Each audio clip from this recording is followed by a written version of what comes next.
quarter to 12, 11:45 when he called me to tell me the news. And I've always said we need to fight these tariffs, tariff to tariff, dollar to dollar.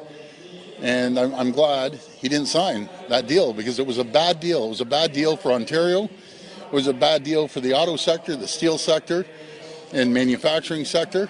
And we never started this fight, but I can assure you, we're going to win this fight. We're going to be a United Team Canada. We're going to use every single tool we have here in Ontario. And hopefully the rest of the premiers feel the same way. We have to use every tool in our toolbox to make sure, as Donald Trump is trying to inflict pain on every Canadian, that we inflict pain right back until he realizes that we're his number one customer in the world. And yes, they're our number one customer.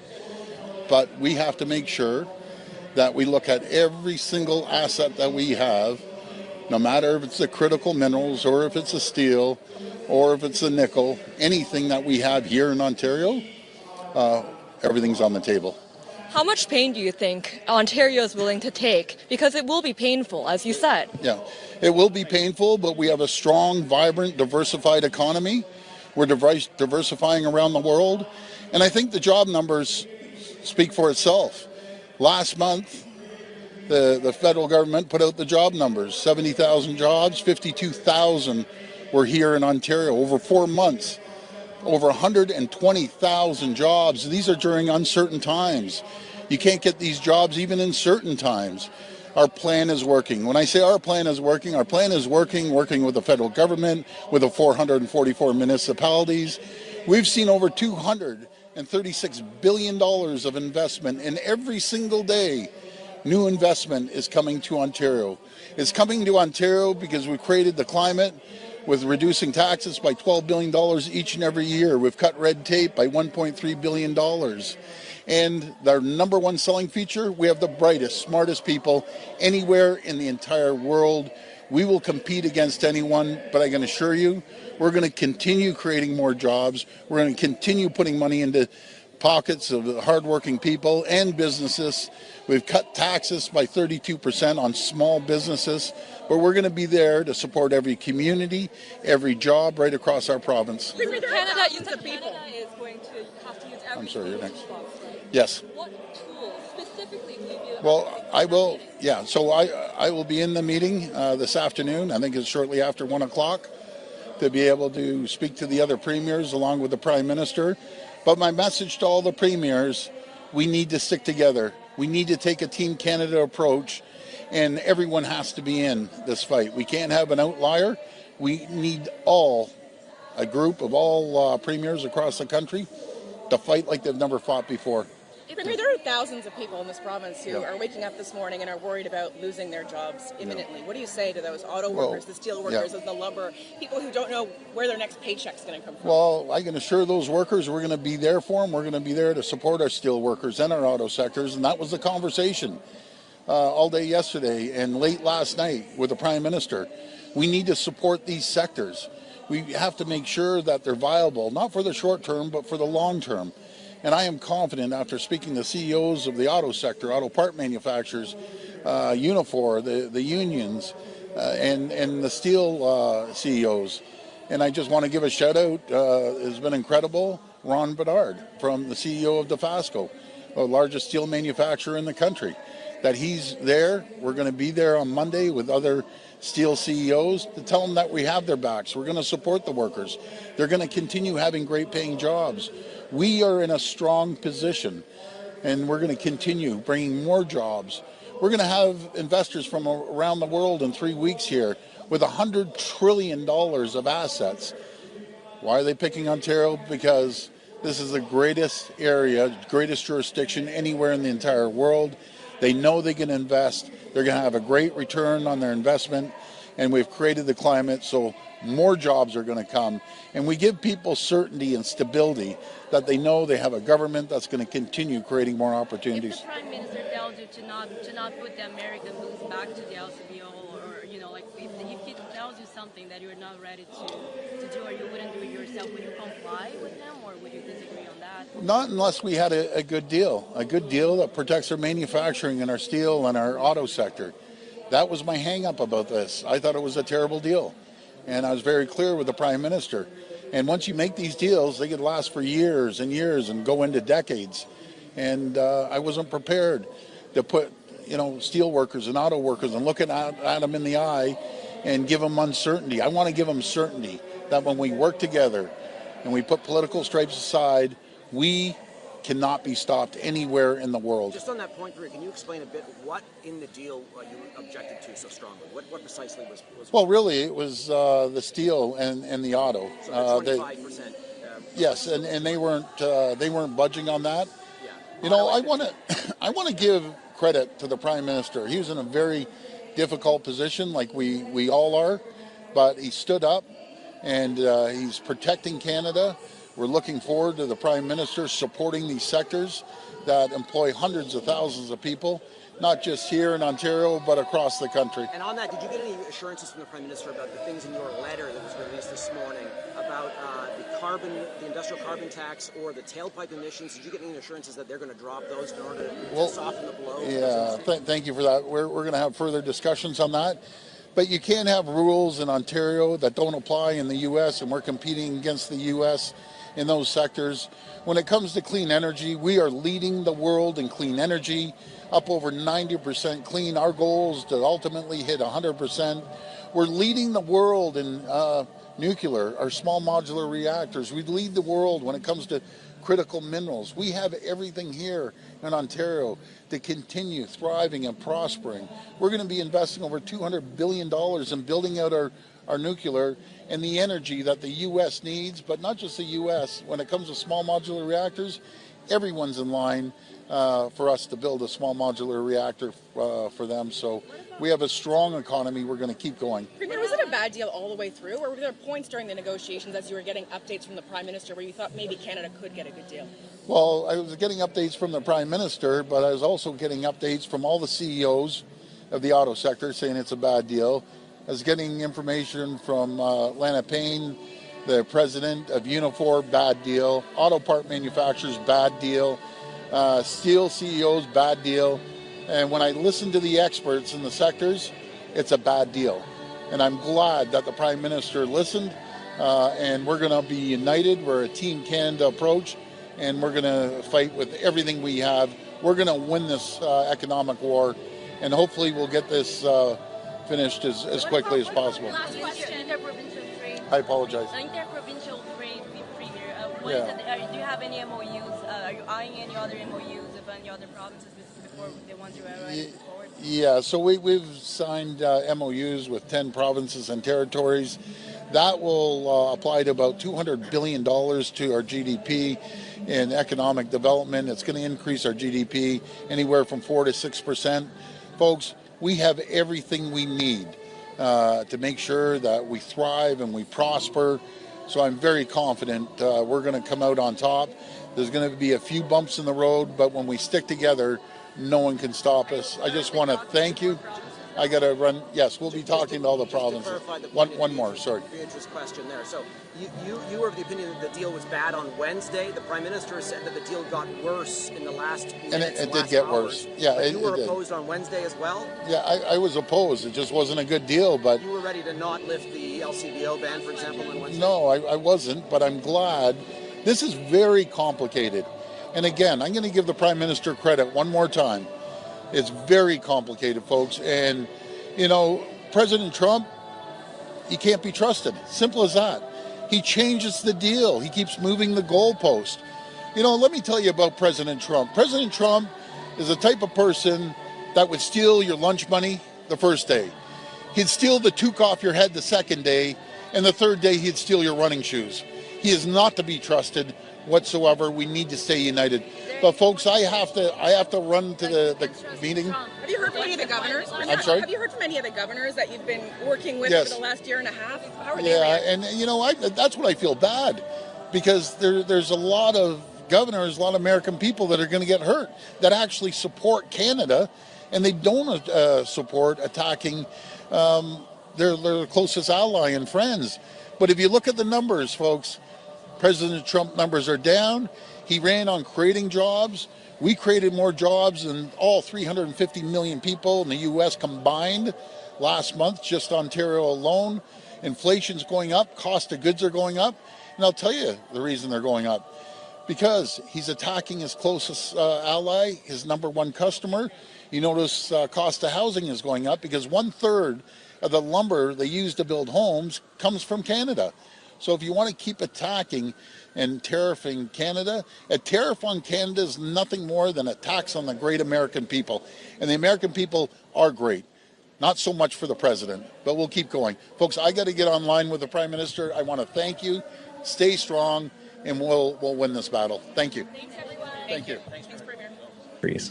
Or reduce our trade with other countries because the Americans tell us to, would reduce us to the economic equivalent of the 51st state. It was never acceptable to Canadians, and the Prime Minister and his team rightly walked away from any suggestion that we would agree to that. In fact, as Canadians and as British Columbians, what we need to do is the complete opposite, and it's what we've been doing since this started. And even before then, we've been diversifying our markets. We've been doing trade missions to other countries, opening trade offices, finding countries that want to trade with us because British Columbia and Canada has, in the Prime Minister's words, what the world wants. We're proud of that in British Columbia, and it is how our province has been able to grow despite a full frontal attack from our closest trading partner and, up until this point, our closest ally in the world.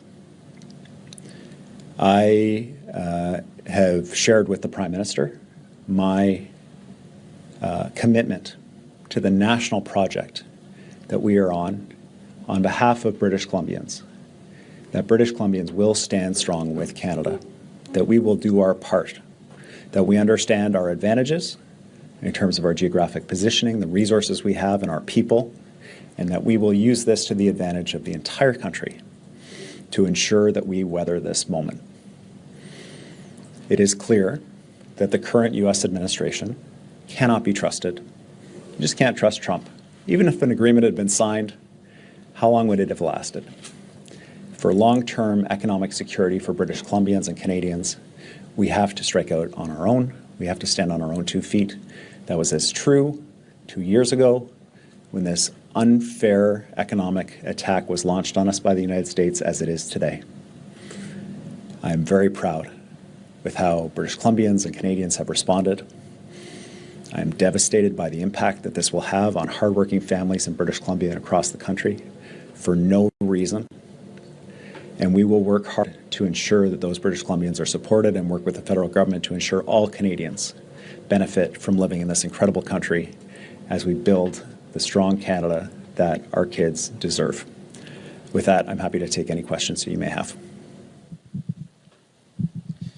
Good afternoon. Thank you everyone for joining us here today. For media on the line, please press *1 to enter the queue for one question and one follow-up. I'll now turn it over to Travis with Global News. Thanks for this, Premier. Wondering what this means for American liquor on our shelves. Thanks, Travis. My message to the Prime Minister and to the American ambassador and to American politicians who have asked has always been the same. That once forest families who work in the forest sector in British Columbia are treated fairly, that we would be happy to put American booze back on the shelves. Obviously, that is not the case. And as long as this economic attack continues on our softwood sector, as long as it continues on our economy here in British Columbia, the booze will not be going back on the shelves. It's not a complicated message. It's a straightforward message. And I would like to see an outcome where our forest products have the same access to the U.S. market as EU forest products. Even Russian forest products have better access to the U.S. market right now than Canadian forest products. And in that environment, the idea that we would be seeking U.S. liquor is absurd. Yeah, wondering what other retaliatory measures BC might have in mind. Are there any exports you're considering reducing or restricting, including electricity? Would you reduce sales to the U.S.?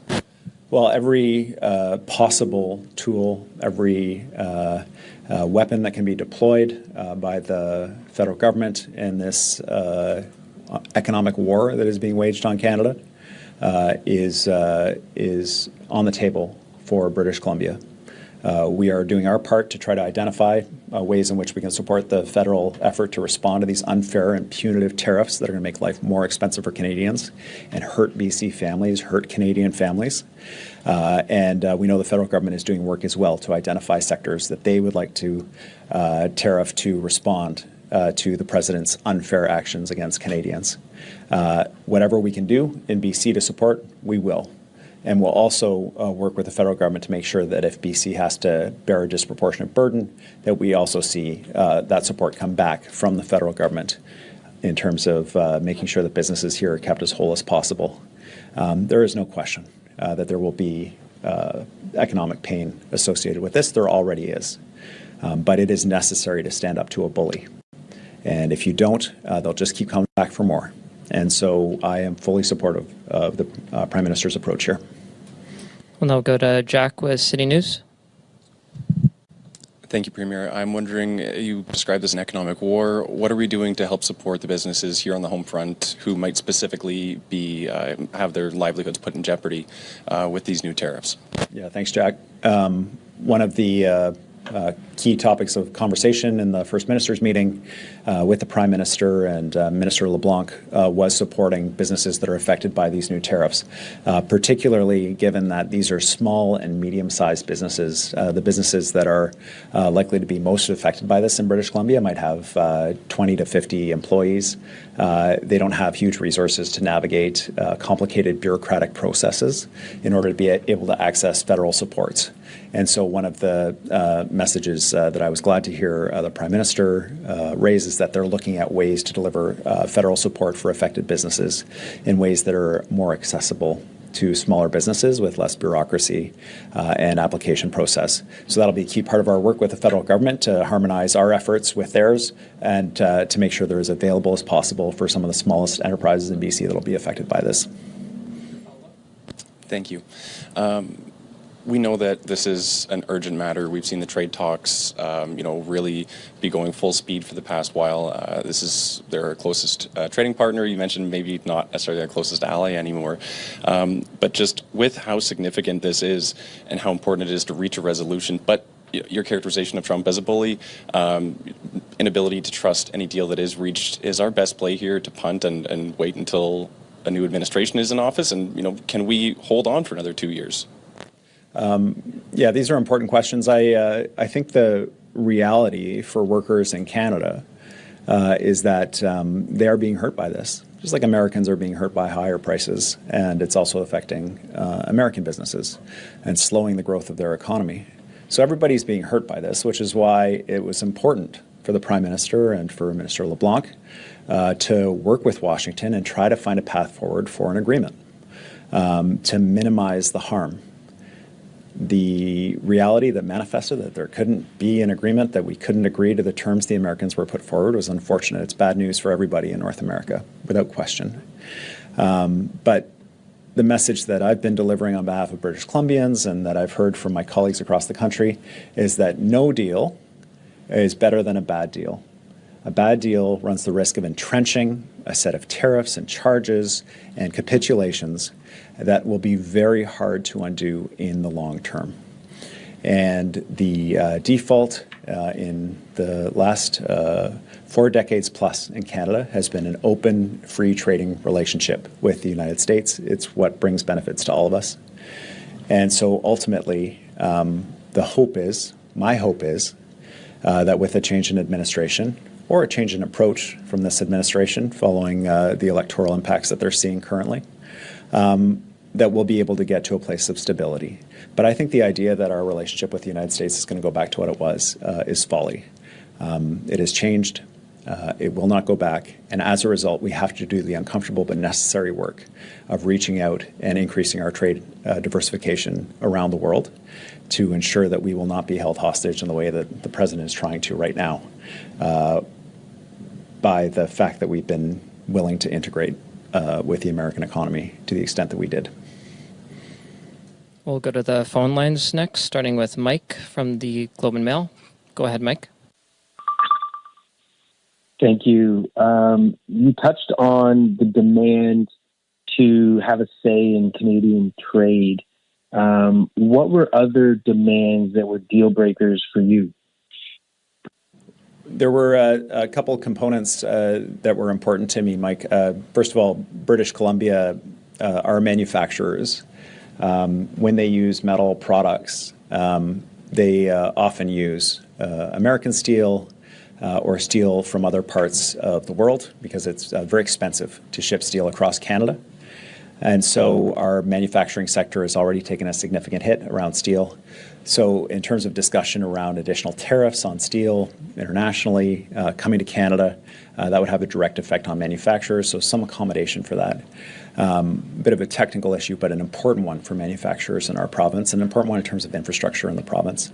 But the key issue for me, and the dominant one, has been the completely unfair, bizarre national security threat to the United States that apparently our lumber sector presents to them. The fact that our wood products can only access the U.S. market at tariff rates that exceed the tariff rates charged to Russia is profoundly unfair, and there was not a world in which British Columbia would be putting U.S. booze back on the shelf if there wasn't constructive and meaningful progress on reducing those tariffs for our timber sector. It's completely unfair, it's bizarre, it's costing jobs in the U.S., and it's driving up costs for people who just want to do a renovation on their home, build a deck, or build a place to live in the United States. And so the message from us was pretty clear. The softwood lumber tariffs needed to be a key part of the discussion and had to be showing progress in order to be able, for British Columbia to be able to put U.S. booze back on the shelf. Do you have a follow-up, Mike? Always, thanks. And another thing is, a couple days ago, you missed the First Minister's meeting. Can you explain how and why that happened and whether that had any impact? Yeah, these are meetings that are called on short notice. I was in an area of what I would describe as spotty internet and cell service. For example, this morning's meeting, 3 premiers attended through deputy premiers. The deputy premier was able to attend. I wasn't able to attend in the way that I wanted to for such an important meeting, and I think she did a good and capable job of it. In order to receive the update from the Prime Minister, it's not my understanding that that led to the collapse in the trade negotiations. We'll go next to Thomas with Bloomberg. Go ahead, Thomas. Hi, Premier. You said a few weeks ago that it isn't right that the US should tariff forestry, but also seek Canadian critical minerals at the same time. And listening to Premier Ford this morning, he was also talking about Canada's mineral wealth. Is there some specific idea that you are batting around with other premiers and the Prime Minister around using them as leverage, either export taxes or some other kinds of controls? Thanks for the question, Thomas. I just note the absurdity of the current U.S. position. You know, the ambassadors up here holding meetings with mining companies, trying to find secure supply chains for American business that will feed in the rare earth elements, the minerals and metals that they need to be able to produce their products to grow their economy, and doing that at the exact same time as the president is attacking key sectors of the Canadian economy and the British Columbia economy. The idea that you can simultaneously attack Canadians and also benefit from what's in Canada, which the rest of the world also wants, is an absurd one. It makes no sense. And it is reflective of this administration's entire approach to their relationship with Canada. They want to have all the benefits of a relationship with Canada, but they also want to punish Canadian workers, to bully us, to tell us who we can trade with. It is the definition of an abusive relationship. They cannot have a positive relationship with Canada and benefit from what is in this country, while at the same time attacking us, running us down, and saying that they want to take us over. And so that contradiction is one that needs to be addressed in terms of the American administration, because from my perspective, in terms of Canada having what the world needs, we got lots of other dance partners out there. And we'll be doing a lot of work here in British Columbia. I know the federal government will, to be expanding our trade around the world. And you know, the Americans can make up a decision about where they'd like to go, but that'll be without Canada, in my opinion. Do you have a follow-up, Thomas? Yeah, no, thank you for that answer, Premier. So is there any kind of control or restriction being contemplated, or is it more about more aggressively pursuing other customers for you know, copper, nickel, iron, all these things? As I said before, every tool is on the table for British Columbia. We are fully supportive of the federal government's effort to identify sectors that will bring to the attention of the Americans the importance of our trade relationship and how it benefits all of us. Because the Americans, to put it politely, are taking us for granted. And they don't clearly understand how significant and entrenched our relationship is and how much they benefit from it. I am I'm full speed ahead in terms of how can British Columbia help? How can we pitch into this federal effort across the country to get the Americans' attention as they levy 50% tariffs on sectors in Canada that will cost jobs here and will cost Americans more money at the end of the day? And critical minerals are certainly part of that. We can't have a country that wants increased security and stability for themselves while creating instability and uncertainty in British Columbia and Canada. We'll go next to Alyssa with the Fraser Valley Today. Go ahead, Alyssa. Hi, thank you. So how is the province supporting BC's especially trade-exposed cities like Abbotsford, which more than 90% of local exporters mainly ship out to the U.S.? It's an important question, and on our math, British Columbia is one of the most exposed provinces to this recent round of tariffs, and overall in Canada, one of the most exposed to the Americans' trade war against us to date since Trump took office.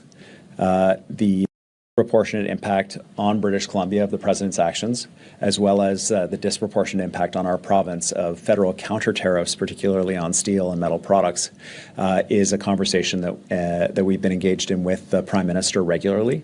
It did lead to the Prosperity Agreement and the significant work by the federal government to support British Columbia critical infrastructure development of major investment projects that we are very proud of that will assist with trade. All of those pieces work together, and we will have to work closely with the federal government on ensuring that Abbotsford businesses, the businesses in every corner of British Columbia that engage in export that are affected by this, are supported through this challenging time. I struggle to believe that this current approach from the United States will last, given the impact on costs it's having on consumers there. This is a 50% tax on Americans on plywood and veneer as just one example. But it is reality now, and it will cost jobs now, and so those businesses need support now. The Prime Minister understands that clearly.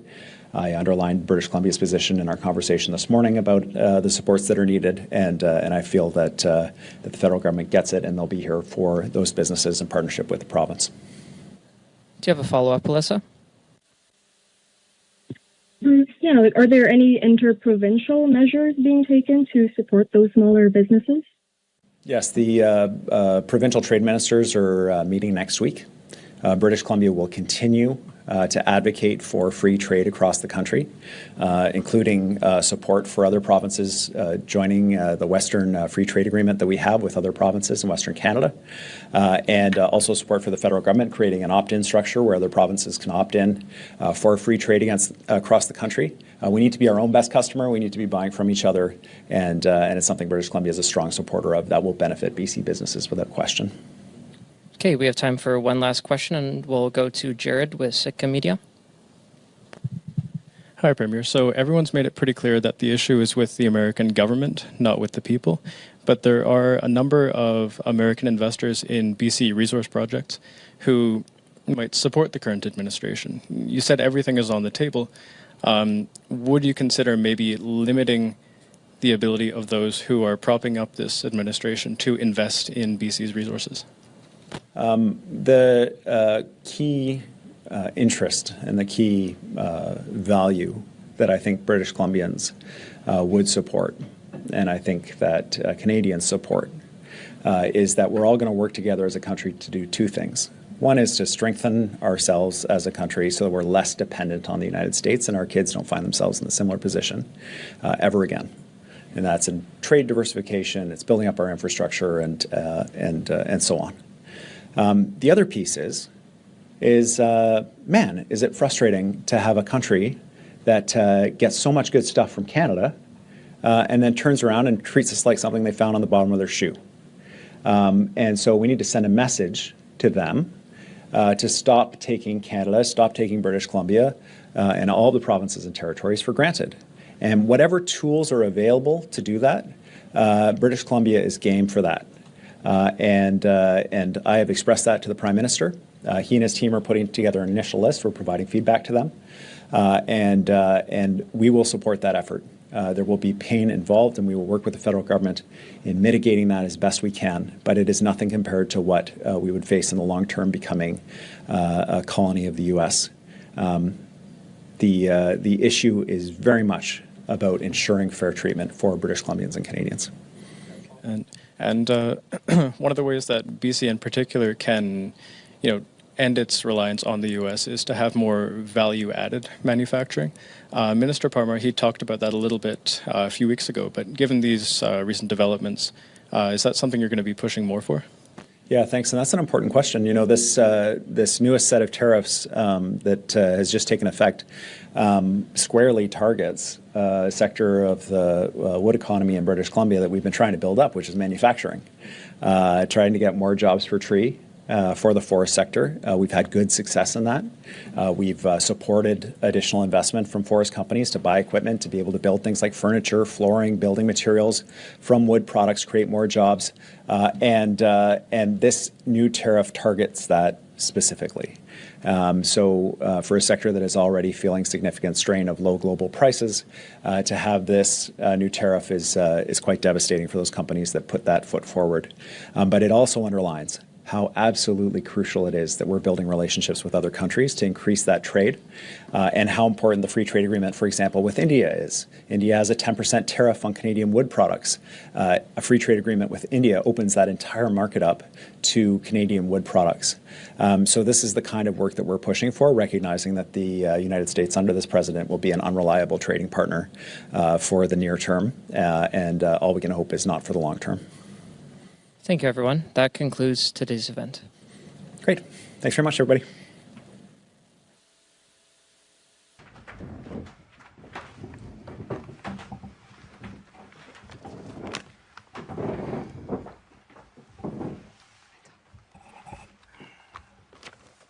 Bonjour à tous.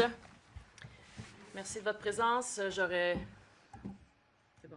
Non, c'était bon. Est-ce que vous nous entendez? Oui. Oui, c'est bon. Bonjour à tous.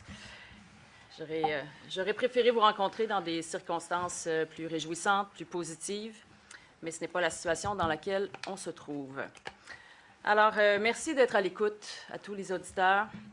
Vous savez, la guerre tarifaire déclenchée par Donald Trump, elle vient de franchir une nouvelle étape.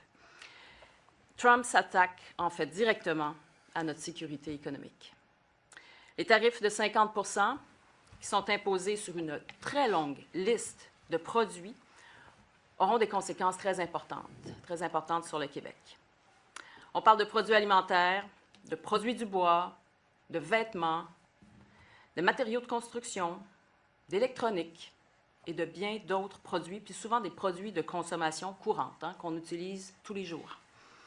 Et ces nouveaux tarifs, ils touchent pas moins de 7,7 milliards de dollars d'exportations québécoises.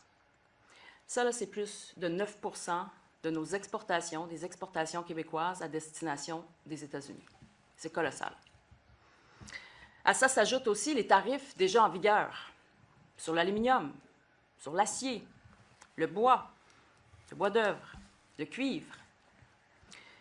C'est le Québec, en fait, qui est le plus impacté par ces tarifs depuis le tout début de cette guerre tarifaire. Dans toutes nos régions, des entreprises risquent de perdre des contrats.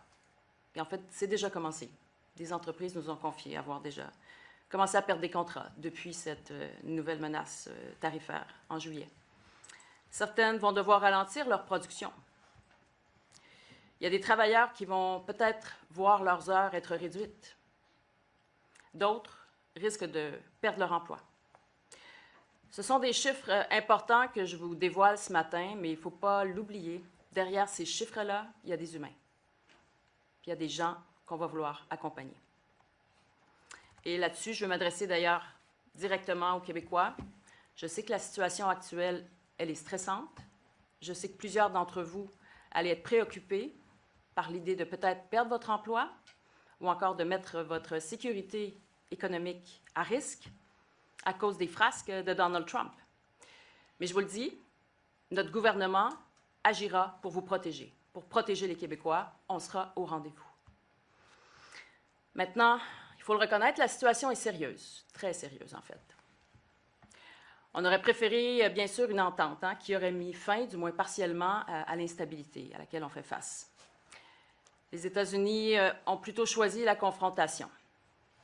Et le Québec va donc devoir se défendre ses intérêts. Tant que les Américains vont mener cette guerre tarifaire contre nos entreprises, contre nos travailleurs, je ne remettrai pas les produits alcoolisés sur les tablettes, les produits alcoolisés américains sur les tablettes de la SAQ. On va aussi continuer de pénaliser les entreprises américaines dans nos appels d'offres publics. Mais ma responsabilité, notre responsabilité, elle ne s'arrête pas là. On doit soutenir les entreprises et les travailleurs qui subissent directement les conséquences de cette guerre commerciale. Aujourd'hui, avec Bernard Drainville, notre ministre de l'Économie, Innovation, Énergie, également Investissement Québec, on met en place 2 programmes d'aide. Le premier, c'est le programme Force. Il s'adresse aux entreprises du secteur manufacturier, également des entreprises du secteur primaire, dont le chiffre d'affaires atteint au moins 2 millions de dollars et qui sont fortement touchés par des tarifs américains de 25 % ou plus. Ce programme-là va leur donner accès aux liquidités nécessaires pour maintenir leurs activités, protéger les emplois également, et si la guerre tarifaire devait traverser les prochains mois. Les entreprises pourront bénéficier d'un moratoire sur le remboursement pouvant aller jusqu'à 24 mois. Puis, elles profiteront également d'un congé d'intérêt pour la première année de ce programme. On met aussi en place un programme d'aide d'urgence aux petites et moyennes entreprises. Il s'adresse aux PME, dont le chiffre d'affaires est situé entre 1 et 2 millions de dollars. Ces entreprises vont pouvoir obtenir auprès de leur MRC un prêt pouvant atteindre 150 000 $. Ce prêt-là va être sans intérêt et accompagné d'un moratoire de 12 mois sur le remboursement. Puis les fournisseurs et les sous-traitants, c'est important de le souligner, de ces entreprises-là vont pouvoir aussi être admissibles à ce programme parce qu'il y a là aussi des victimes, je vous dirais, indirectes de ces tarifs. On va être en action également pour garder les canaux de communication ouverts, très resserrés. Je rencontrerai le premier ministre Carney cet après-midi, de même que les premiers ministres des autres provinces. Et je demanderai bien sûr au fédéral de soutenir les travailleurs, soutenir les entreprises affectées. J'ai aussi convoqué le milieu économique, le milieu agricole, les syndicats de travailleurs et les institutions financières. On doit tous être sur la même longueur d'onde pour protéger notre économie. J'ai finalement demandé aussi à rencontrer les chefs des partis politiques parce que c'est le temps de se serrer les coudes. On doit donner de l'oxygène à notre économie, à nos entreprises, leur permettre de continuer à produire, leur permettre de conserver, garder leurs équipes. Je vais être claire, on ne pourra pas, seul, éliminer toutes les conséquences de cette guerre tarifaire. Mais les Québécois ne porteront pas seuls le poids des décisions de Donald Trump. Je serai présent, notre gouvernement sera présent. On va aussi continuer de défendre les intérêts du Québec auprès du fédéral. Ottawa, il est responsable des négociations commerciales avec les États-Unis et doit dès maintenant aussi prendre ses responsabilités. Le fédéral doit être là pour soutenir les travailleurs et les entreprises. De notre côté, nous allons aussi suivre, bien sûr, la situation de manière très attentive, entreprise par entreprise, secteur par secteur, région par région. Et puis, on va ajuster notre aide si c'est nécessaire. Avant de terminer, j'invite les Québécois à se mobiliser. Se mobiliser collectivement, puis quand c'est possible, ça c'est un geste concret, acheter québécois. C'est important. Acheter québécois, ce n'est pas un geste économique, c'est un geste nationaliste, c'est un geste de solidarité. Comme ça, quand on achète québécois, eh bien, on soutient nos travailleurs, nos entreprises, nos régions également. Et si chaque famille achète ne serait-ce que 25 $ de produits québécois plutôt que de produits importés à chaque semaine, eh bien, on va injecter 3 milliards de dollars en retombées économiques au Québec. Comme quoi, de petits gestes peuvent développer de grands effets, de grands impacts positifs. Le Québec, on le sait, a déjà traversé des périodes économiques difficiles. J'étais d'ailleurs ministre à l'économie quand les premières vagues tarifaires ont débuté suite à l'arrivée de Donald Trump. Chaque fois, on a tenu bon. On a tenu bon parce qu'on a agi ensemble, avec sérieux, puis avec détermination. C'est ce qu'on va faire encore une fois. Ma priorité, elle est claire, c'est de protéger notre économie, protéger nos entreprises et nos travailleurs. Puis je vais prendre tous les moyens nécessaires pour y arriver, de même qu'à mes collègues. On n'a pas choisi cette guerre commerciale-là, mais on va choisir la façon que le Québec aura d'y répondre. Et on va agir pour sortir de cette crise plus fort. Sur ce, je veux remercier mes collègues, d'ailleurs ici présents, Donald Martel, Bernard, également Éric Girard, Christopher. Ils ont tous été à l'œuvre avec nous, de même qu'un immense remerciement à ma chef de cabinet, Geneviève Bellil, qui a été en discussion constante avec le fédéral, toute la nuit même. Et voilà, on a été vraiment dans un dialogue très resserré avec le fédéral et on le sera avec l'ensemble des acteurs économiques qui seront touchés. Et on va être en contact aussi avec les municipalités qui seront impactées le plus durement. C'est des communautés qui risquent d'être impactées de manière très directe. Et c'est important de garder le contact et puis d'être en phase avec ce qui se passera sur le terrain. Je nous souhaite que cette crise-là soit de la plus courte durée possible. Et je vais inviter le fédéral, bien sûr, à déployer l'ensemble des programmes qui doivent être déployés pour limiter au maximum les impacts sur le Québec. Sur ce, j'aimerais transmettre la parole à Bernard pour nous parler des programmes. Merci. Merci, Madame la Première ministre. Salutations, collègues. Écoutez, la Première ministre a très bien résumé les conditions des deux programmes.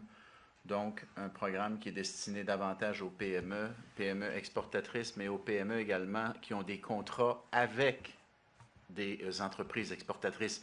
Donc, même si ce n'est pas toi qui exportes, si toi, tu fournis, par exemple, du bois ou du métal, peu importe, à une entreprise qui fabrique un produit qui, lui, est exporté, bien, tu es touché autant que l'entreprise exportatrice. Donc, avec le premier programme, celui qui va être géré par les MRC, on va aider nos PME 1 à 2 millions de dollars de chiffre d'affaires, donc des prêts moratoires sur le remboursement du capital, des prêts avec un taux d'intérêt très avantageux ou même pas de taux d'intérêt à payer au départ. Et je dois vous dire qu'on va pouvoir commencer à prendre les demandes des entreprises dès la semaine prochaine. Donc, dès la semaine prochaine, le programme va être activé. Les MRC vont être en mesure de prendre les demandes de nos PME qui ont entre 1 et 2 millions donc, de chiffre d'affaires et donc qui sont exportatrices soit directement ou par l'intermédiaire d'une entreprise avec laquelle elles font affaire. L'autre programme, donc, chiffre d'affaires de plus de 2 millions. Le programme, les demandes vont pouvoir être acheminées à Investissement Québec dès lundi. Donc, on veut être prêt à aider nos entreprises le plus rapidement possible. Donc là aussi, on va bouger rapidement. Puis comme le dit la Première ministre, bien, on va être complémentaire aux mesures d'aide que le gouvernement fédéral doit annoncer, en espérant qu'elles seront très costaudes, parce qu'il faut sauver le maximum d'entreprises, le maximum d'emplois. Et puis surtout que ce sont des entreprises souvent qui jouent des rôles extrêmement importants dans les différentes communautés. Des fois, tu as une communauté, c'est une entreprise qui fournit une grosse partie des jobs. Ces entreprises-là pourraient être impactées, donc il faut les aider. Merci, merci beaucoup. Bernard? Merci, Madame la Première ministre. Merci, Monsieur Drainville. Nous allons passer à la période de questions. Comme vous le voyez, un micro est mis à votre disposition. Nous allons y aller par une question, une sous-question, en indiquant votre nom et le média pour lequel vous travaillez. Merci. Merci. Bonjour à vous tous. Édouard Baudouin de Radio-Canada. Madame la Première ministre, comme vous le savez, le Premier ministre fédéral a décidé hier de quitter la table des négociations, raison pour laquelle on se retrouve tous ici aujourd'hui. Est-ce que M. Carney a pris la bonne décision, selon vous, en quittant la table des négociations et pourquoi? Bien, suivant les informations que l'on a, c'est que la souveraineté du Canada et ce qui la caractérise était objet de négociation. En fait, du côté américain, il y avait volonté de négocier de ce côté-là sur des enjeux qui affectaient la souveraineté du Canada. Notamment, je pense à la définition de nos politiques en matière de tarifs. Et il y avait des lignes rouges à ne pas dépasser. Elles ne l'ont pas été. Mais il y avait une volonté de mettre encore plus d'éléments en négociation dans les derniers moments de la négociation, de la discussion. Et je pense que c'était la bonne chose à faire pour le fédéral. Comme vous le savez, ça survient à quelques jours du déclenchement de la campagne électorale. Est-ce que ce serait possible, croyez-vous, que vous suspendiez votre campagne le temps de gérer cette crise tarifaire? Écoutez, je ne m'avancerai pas là-dessus dès aujourd'hui parce qu'on va voir quelle orientation, quelles seront les suites. Est-ce que les discussions, par exemple, entre le Canada et les États-Unis vont reprendre rapidement? Si c'est le cas, bien là, je pense qu'on va réduire l'intensité des enjeux, l'intensité de la crise. Donc, ça va dépendre de l'évolution. Merci. Merci. Prochaine question. Bonjour, Marc-Antoine Nouniez pour TVA Nouvelles. Vous avez sûrement écouté la déclaration de Mark Carney. Il disait que ça avait accroché notamment sur les questions de la souveraineté, oui, mais également de la découvrabilité des produits, de la langue française. Est-ce que vous savez à quoi il faisait référence? Est-ce que c'est justement votre loi sur la découvrabilité, C-18? Avez-vous des détails là-dessus? En fait, effectivement, ça semble être la loi qui a été adoptée sur la découvrabilité, puis également des éléments en lien avec la Charte de la langue française. Par exemple, la présence du français sur des appareils de consommation, sur des appareils électroniques, par exemple, ou des électroménagers, ou encore la disponibilité de guides d'emploi, modes d'emploi en français. Donc, tout ça, il semblerait que c'était des éléments qui étaient proposés pour négociation par la partie américaine. Et puis, il y avait là une ligne rouge qui ne devait pas être dépassée puis qui ne l'a pas été non plus. Vous avez parlé de possibles pertes d'emplois. Avez-vous une estimation du nombre d'emplois qui pourraient être touchés? Est-ce que, quand on entend vos propos, on peut peut-être même faire des parallèles avec la COVID? Est-ce que ça pourrait être comparable à cette quantité de pertes d'emplois? Il est trop tôt encore pour savoir combien d'emplois sont à risque. C'est sûr qu'il y a beaucoup à risque. Tout va dépendre, bien sûr, de la durée de l'application de ces tarifs. Ça va être déterminant pour connaître l'ampleur des impacts, mais j'aimerais que le ministre des Finances nous partage sa lecture sur la suite des choses. D'abord, il faut être conscient que le conflit commercial a commencé dès février 2025, donc on a déjà des impacts qui sont importants. Et là, cette nouvelle escalade a évidemment des effets marginaux. Et si ça perdure, mais il y a des effets au niveau de la production, des exportations, de l'emploi. Vous savez, nous avons déposé le rapport préélectoral cette semaine, au début de cette semaine. C'est une semaine qui était particulièrement longue. Au début de cette semaine, et on est quelque part entre le scénario de base et le scénario alternatif. Alors, c'est clairement, de nouveaux tarifs amènent des impacts marginaux et trop tôt pour les quantifier exactement, mais on a des estimés, oui. Est-ce que c'est comparable à la pandémie? Non. Non. Non, quand même, la pandémie, on a fermé 60% de l'économie pendant 6 semaines. Alors non, on est vraiment au niveau de tous ce qui est impacté par les exportations. Merci. Merci. Prochaine question. Oui, bonjour, Anthony Ouellette de la presse. Monsieur Carney, dans sa remarque tout à l'heure, a fait une remarque justement assez intéressante sur l'énergie que le Canada envoie aux États-Unis et a dit, pas sûr que les Américains aimeraient ça qu'on leur coupe cette énergie-là. Hydro-Québec envoie un peu de son électricité aux États-Unis. Est-ce que c'est quelque chose que vous seriez prêt à reconsidérer si une stratégie canadienne le demandait? Pour l'instant, ça n'a pas été une action qu'on a envisagée. À voir comment va évoluer la situation. Je vous dirais que pour l'instant, je n'exclus rien, mais jusqu'à maintenant, ça n'a pas été une orientation qu'on a voulu adopter. Et vous étiez devant le Corim plus tôt cette semaine, Madame Fréchette, où vous aviez dit que c'était important pour la suite de rester connecté au marché américain. Avec tout ce qui s'est passé hier et ce matin, est-ce que c'est encore quelque chose que vous croyez ou est-ce qu'à un certain point, il y a une relation de confiance et d'affaires qui va être complètement brisée là, avec les États-Unis pour le Québec? Bien, c'est important de garder ce grand partenaire commercial que sont les États-Unis. Il faut voir aussi que l'approche adoptée par l'administration américaine n'est pas nécessairement l'approche adoptée par les Américains. On a à côté de nous notre plus grand partenaire commercial et ça va le rester. On ne peut pas imaginer que les États-Unis ne soient plus notre partenaire commercial de plus grande importance, considérant la géographie, considérant la taille de ce pays. Mais il va falloir trouver des voies de passage. Il faut rétablir un cadre normal dans lequel les entreprises peuvent évoluer. En ce moment, la crise tarifaire, elle affecte, oui, des contrats des entreprises, mais aussi, elle amène plusieurs joueurs, plusieurs entreprises, plusieurs investisseurs à mettre leurs investissements sur la glace. Donc, il y a des décisions d'affaires qui sont reportées ou qui seront complètement annulées. Certains considèrent même d'être délocalisés pour la suite des choses aux États-Unis. Donc, ça peut prendre toutes sortes de formes, mais reste que notre relation avec les États-Unis demeure primordiale.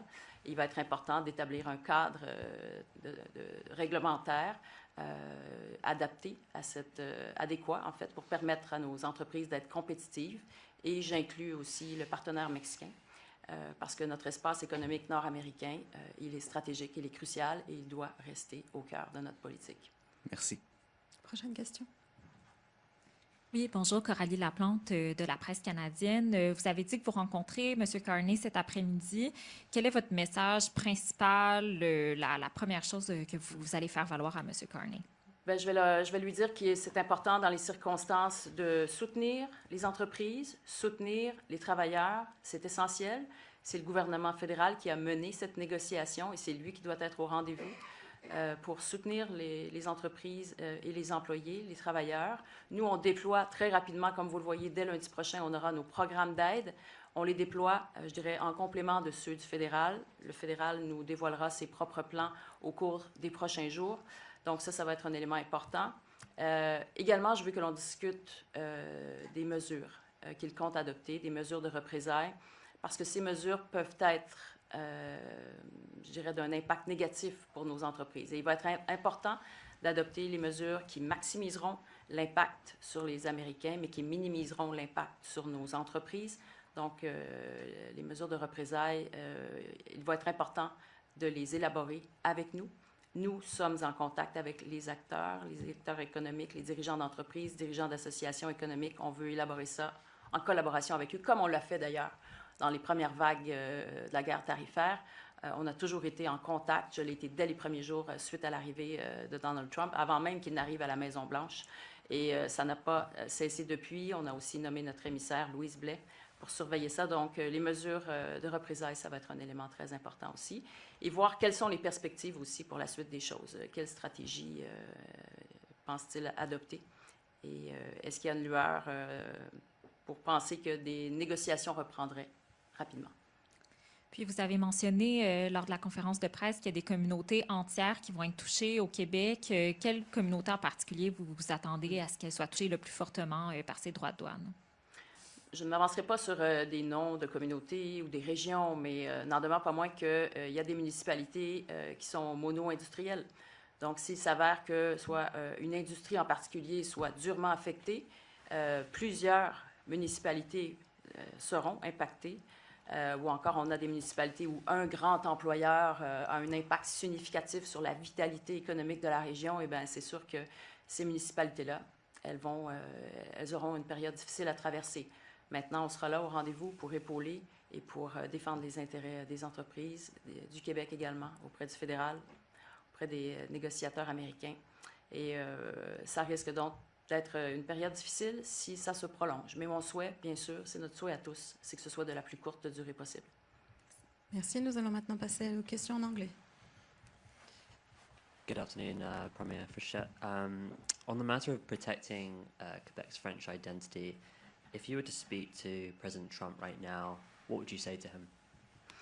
Well, I would tell him that our culture, our language is central to our identity, and it is important to exclude that of the negotiation table. And I think that some of his cabinet member can understand that. I'm thinking notably about Jameson Greer, who speaks a very good French and is sensitive to that linguistic diversity. I think that they can understand that it is something essential to us, and therefore I would maintain our view strongly during that conversation.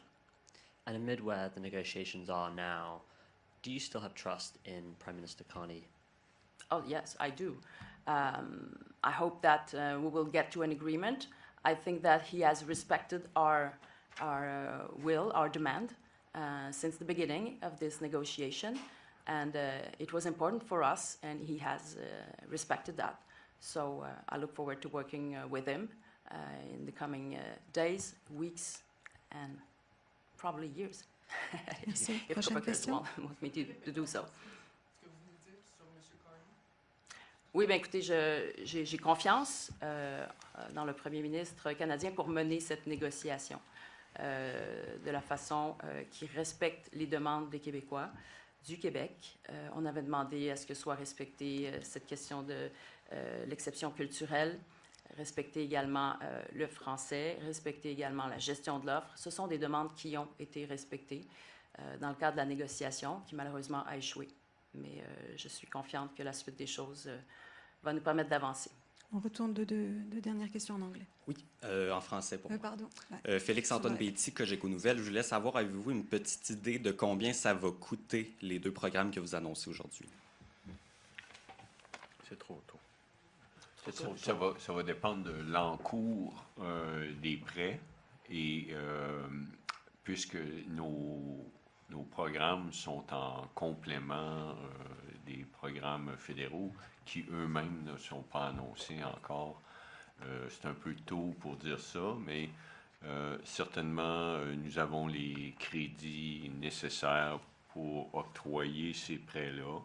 Et si la demande était très forte, parce que la situation perdure, il faudra amener des crédits additionnels, par exemple à la mise à jour économique de l'automne. Mm-hmm. Puis bon, on sait que les contre-tarifs, c'est les Québécois qui vont les payer. Avez-vous certaines mesures de prévues pour aider les Québécois, des crédits d'impôt, peu importe? Je pense que la principale mesure, c'est l'assurance-emploi. Hein? C'est le véhicule qui a été utilisé durant la COVID et on sait qu'en bonifiant les prestations, il y a moyen de maintenir des emplois, maintenir des emplois en entreprise. Alors, pour ce qui est de l'aide directe aux travailleurs, c'est le gouvernement fédéral avec l'assurance-emploi. Et puis, pour ce qui est des mesures pour le coût de la vie, comme vous le savez, on en a fait une spécialité. On a toujours répondu présent. Et il y aura un moment pour ça dans la campagne électorale, mais c'est vraiment pas le sujet d'aujourd'hui. Merci. Prochaine question. Hi, Matt Grillo with CTV News. Premier Frechette, what's the main priority and the top concern that you'll bring to the Prime Minister this afternoon? Mm-hmm. I will mention that it is essential to protect businesses, protect workers that are impacted by these new tariffs.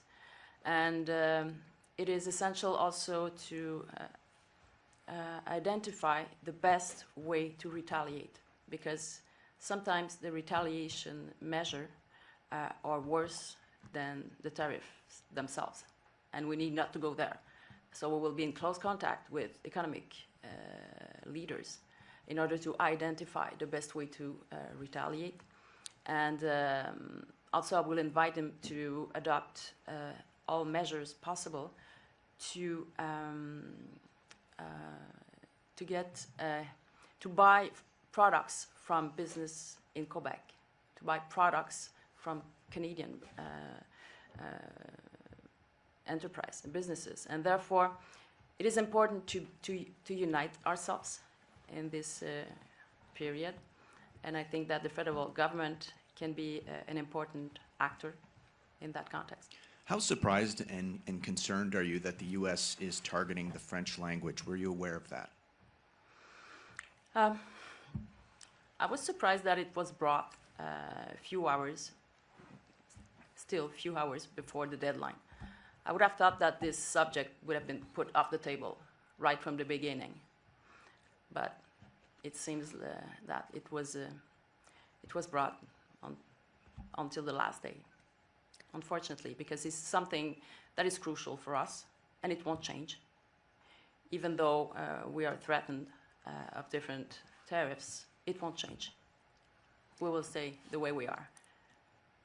Merci beaucoup. C'est ce qui met fin à cette conférence de presse. Merci à toutes et tous.